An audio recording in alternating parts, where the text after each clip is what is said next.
Mesdames et messieurs, depuis 1990,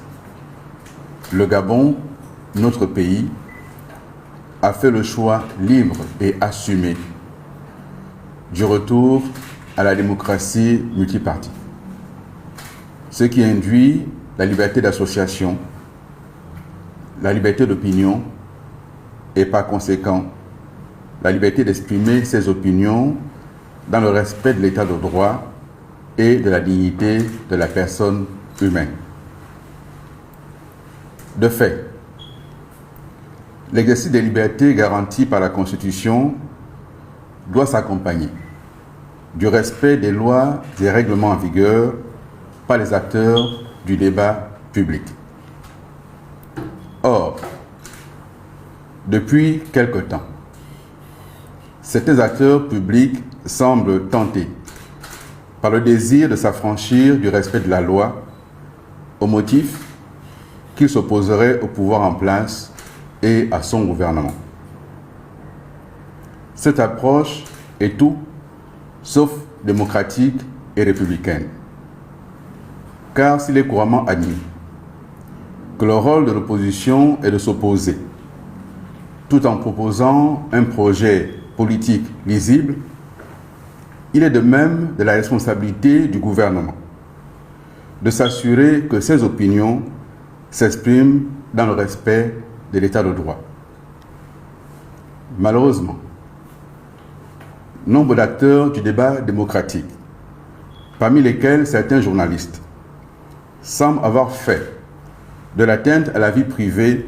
et à la dignité de la personne humaine leur fonds de commerce, allant jusqu'à étaler à la une des journaux des injures, des calomnies, des appels à la haine et à la violence, au mépris des dispositions légales en vigueur, notamment celles des articles 44, 427 et 98 du Code de la communication, s'agissant de la responsabilité des journalistes, et de l'article 180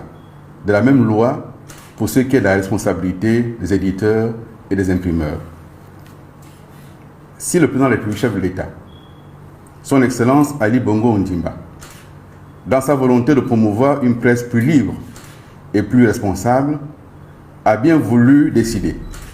de dépénaliser les délits de presse, cette dépénalisation ne doit pas être perçue comme une licence. Cette large liberté accordée aux journalistes dans notre pays semble en effet mal perçue par certains acteurs. Aussi, le gouvernement de la République entend-il user dorénavant de tous les mécanismes prévus par la loi afin de faire respecter l'état de droit, de préserver l'intégrité et la dignité des personnes injustement et outrageusement mises en cause. S'agissant des dernières parutions du genre, qu'il ne nous appartient pas de citer publiquement, tant elles sont indignes, le gouvernement a déjà saisi la haute autorité de la communication pour des suites à donner, tout en se réservant le droit d'engager toutes autres actions légales afin de faire cesser de telles dérives